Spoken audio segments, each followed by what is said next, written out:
A YouTube personality called Chris Chan has just been arrested in Virginia on, of all things, incest charges. Authorities say Chan was having sex with his 79-year-old mother who has dementia. Chris Chan is a biological man, but he identifies as a woman. Reportedly, Virginia authorities initially went along with that. They classified Chris Chan as a female, and that means Chris Chan, who is an accused sex criminal, would have been housed in a women's jail. We understand that decision has been reversed, likely due to public pressure. It became public, unfortunately, for the state of Virginia, and Chan is now being considered a man by the jail.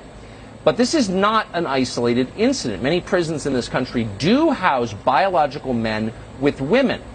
This is something we predicted, many predicted, and were laughed at. Kara Dansky is one of the people who predicted this. She's the president of the U.S. chapter of the Women's Human Rights Campaign, and she joins us tonight. Kara, thanks so much for coming on. I remember very vividly when you said on our air, if we don't put the brakes on this, we're going to get men housed in women's prisons, and you were called hysterical or silly or whatever. Now you're actually seeing it happen. What's your reaction to it? Absolutely. We know for a fact that California passed SB 132 last year. It went into effect in January of this year. We see approximately 300 applications from male prisoners to be housed in a women's prison in California. We approximate that 20 of them have been granted. There are 20 men being housed in women's prisons in California now, as far as we know. We suspect that none of the applications has been denied. We also know that in Washington state, approximately 9 male convicted felons are being housed in a women's prison. One of those men has been convicted of multiple murders of women, and another one of those men has been convicted of raping a 12-year-old girl. We know that in states all over this country, there are various policies or actual statutory laws on the books that allow for this, in fact, mandate it.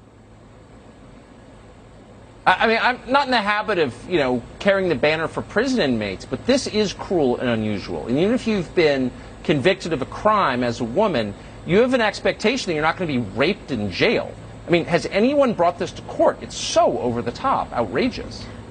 A couple things. One is, yes, these women are being held under absolutely torturous conditions, and there's some reporting coming out that are saying these women are absolutely terrified. It has also been preliminarily reported that one woman in a California prison has been pregnant, and that the California Department of Corrections and Rehabilitation is distributing condoms. Now, what this tells to me is not only that do California prison officials understand and anticipate that these men will be raping these women, they also understand that these people being transferred to women's prisons are not women, they are men.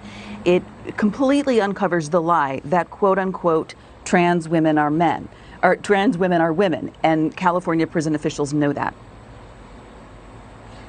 Well, sure, if everyone in the prison was female, you probably wouldn't be distributing condoms at taxpayer expense.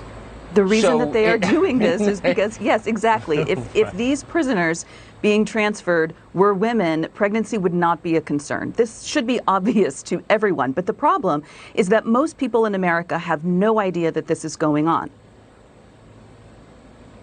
Is there anybody, and I think there's so many issues, who can stop this, who can, and again, I just want to say, I don't care if you're in prison as a woman, you don't have to face, this is torture, and you shouldn't be subjected to it. Is there anyone who could stop this?